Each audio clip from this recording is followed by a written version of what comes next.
Wellsend is a unique architecture. You can drive from far and you can see the towers. We would never want to compare ourselves with the person that, you know, lives across the road. It's not just a building, it's just a place of my life. They can carry me out in a cardboard box when I'm done, you know, but I love it here. I'm very happy to live at Wellsend. Honestly, I couldn't want to live anywhere else.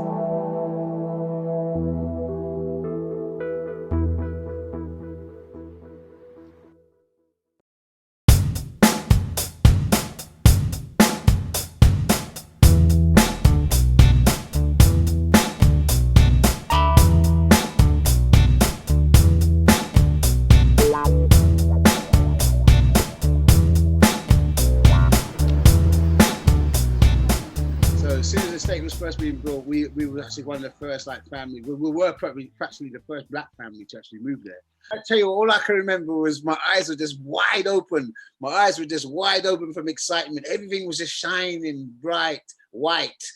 And then when you go outside, you saw the park. There was a park there outside your house. You had a park, you know, and it was like your park. Because it was just right outside my house. The park was there. And then when I walked further down the walkway, there was another park. So there was two parks. You know, it was just amazing. It was amazing. And then as time went on, we had a youth center downstairs. You know, when the summer's come, we just all go down to the youth center. And then different days they'd have different events. You'd have cinema night. You'd have a pool night. You have different night, games night. You'd have a making paints night. It was lovely. It was lovely growing up in here. It was lovely. Even regardless to all the conflicts and different things we had, it was just a lovely time. I liked the fact it was a community.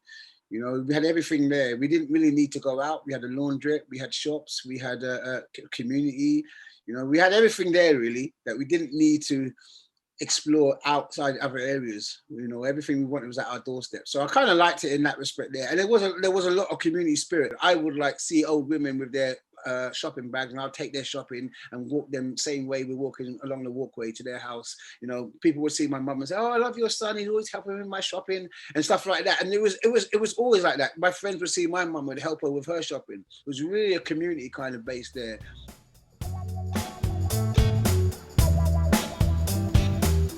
Personally, growing up, we had a lot of issues.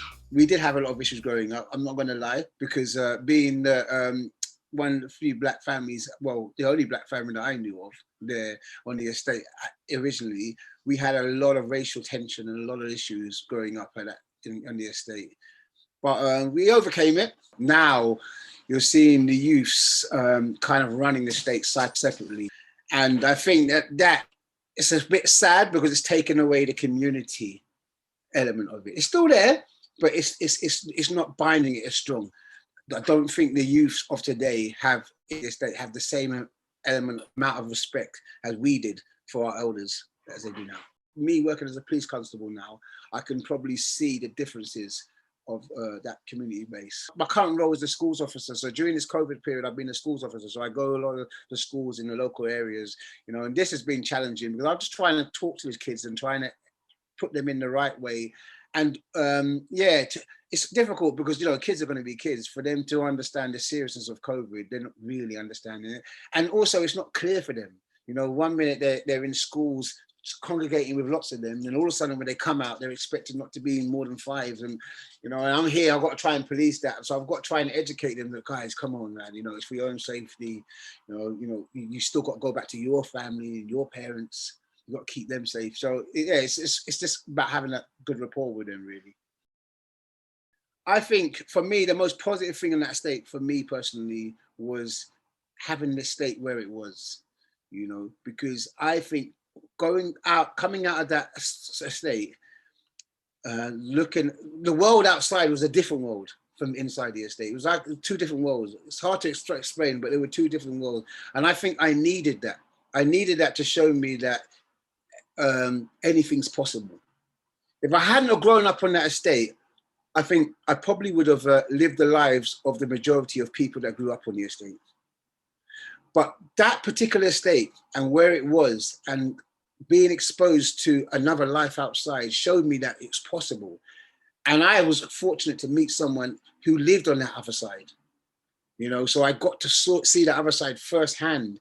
And this gentleman who lived on the other side, he helped me, you know, he inspired me to say, look, although you live in there, you don't have to be like that. You can, you know what I mean? You can try and make something from yourself living there.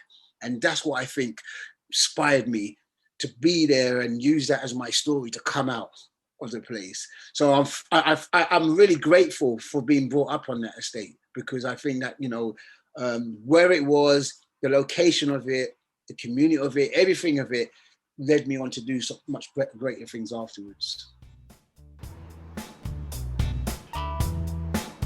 What we hadn't realised was how much those people needed what we were doing. And then we began to realise how much we needed it.